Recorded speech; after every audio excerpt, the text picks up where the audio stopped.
Herzlich willkommen, Sianamgela, and welcome to the Bundesliga Connection with Kres Harrington on the SL Podcast in partnership with DW Berlin.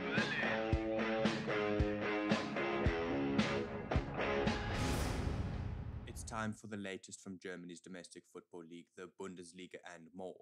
For that, we are joined by Kres Harrington from our partner station Deutsche Welle in Berlin, Germany. Kres, Champions League fatigue was something that you touched on, and 3 or 4 German side picked up points there. Bayern was one of them, and they made light work of Bochum, didn't they? Yeah, that was expected. 7-0. That's an American touchdown.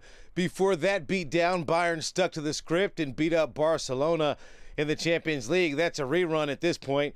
Now, prior to the Bochum affair, there was some news out of the Bayern camp. Kingsley Coman had surgery to improve an irregular heartbeat.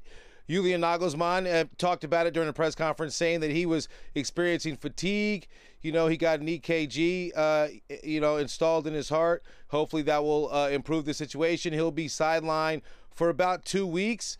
And that opens up the opportunity. And besides that, Bayern are still in contract negotiations with Coman. So his future is unknown right now, but I wish him well. Now, in terms of them being on the pitch, it was a beatdown from start to finish. Joshua Kimmich netted a brace. Leroy Sané has really been stepping things up. He's been dealing with a lot of criticism, especially when he first joined Bayern. The expectations were sky high for him. He hadn't really had the numbers to show for it, but then recently he's been warming up, and I think with Coman's sideline, there'll be more opportunity. Gnabry, added more, and then an own goal. It just went on and on. Lewandowski scored as well. Even Choupo-Moting came in off the bench to net. It really does say that Bayern's on the right track, but who are we kidding? Bochum only one win all season long. They beat Mainz in match day 2. So it was expected a beatdown would take place, and that's what we saw.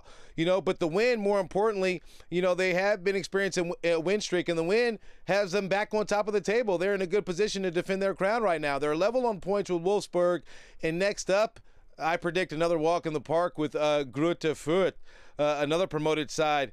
They've only picked up 1 point all season. So, I think it'll be another goal-scoring frenzy, and Bayern will just climb higher in the standings.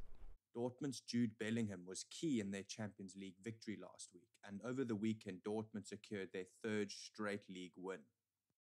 Yeah, speaking on the Champions League, what can you say about Jude Bellingham? 18 years old, 78 days, became the youngest player ever to score in back-to-back Champions League games, and he's been very key. He's actually on the radar of Manchester United right now. I don't know how Dortmund do it. I don't know how Dortmund just seem to get very lucky. They win the lottery all the time, it seems like, when we talk about the young and upcoming talent. We've always talked about Erling Haaland. Well, he set up Erling Haaland in that Champions League match to give them the win over Bisiktis, so they're looking good. Now, in terms of the domestic action, Borussia Dortmund, I did expect Union Berlin to be tough because they're unbeaten in the Bundesliga, but Dortmund ended that with a 4-2 victory at home, Signal Iduna Park. It's like the 12th man on the pitch. They always step it up when they play at home. And Dortmund, are 3rd right now with 12 points. And it was a nice, well-rounded affair. Rafael Guerreiro netted. Erling Haaland added more, damage, added another goal. Then an own goal added more. It was a game of catch-up from Union Berlin's side, and they never quite caught up. I think Dortmund are looking good moving forward. We have to wait and see what Dortmund do in their next match, because their next match, is going to be Borussia Mönchengladbach. Marco Rose is now the head coach at Dortmund. He used to be the head coach at Gladbach. When he left and departed, Gladbach kind of just tanked. And right now they're not doing the best I think that they can be doing when you look at their team. But all in all, the matchup, to highlight the players that stood out, Erling Haaland, he did what he always does. He always seems to come through. Jude Bellingham stepping it up in the Champions League. The team looks good moving forward, but it's an ebb and flow when it comes to Dortmund. They're hot and cold. Let's see if they can continue that heat, when they face off against Gladbach next match day. RB Leipzig, neither Wolfsburg won, Kres. Champions League fatigue? Yeah, it could be. Well, at least Leipzig scored their first away goal versus Cologne the last time out. They've been struggling. That's not news to anyone. Julian Nagelsmann leaves. The club kind of plummets. But they are dealing with they were dealing with Man City, so that's not easy, not at all. Cologne doesn't have anyone to deal with, but as you say, they did leave the pitch with a point, so it could have been worse. It could have been worse. They'll be hosting Hertha Berlin. Hertha Berlin is a tough opponent, and I think that'll be a tough match for Leipzig because Berlin, just made quite the jump in the standings up to 9th. Now, they did defeat the two promoted sides, so, maybe it's not worth the fanfare or the success they've experienced, but nonetheless, 6 points is 6 points. In terms of the Wolves of Wolfsburg and Frankfurt, now both were dealing with European fatigue and both drew in Europe. So that match ended in a draw. I did expect that to be tough, but Frankfurt's been a struggling side as well. Frankfurt, when you look closer at Frankfurt, all they have is draws. They need to stop drawing if they want to be that Frankfurt, that we've seen of late, of last season, to return back to the European stage.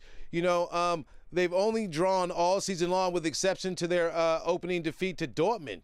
The Wolves, I think the Wolves with their chemistry, they tried some late substitutions against Frankfurt. It didn't pan out with Baku, and so forth. But I think, they're tough nonetheless. And I think the Wolves will put up quite the fight not to descend in the standings despite this recent draw, with Frankfurt.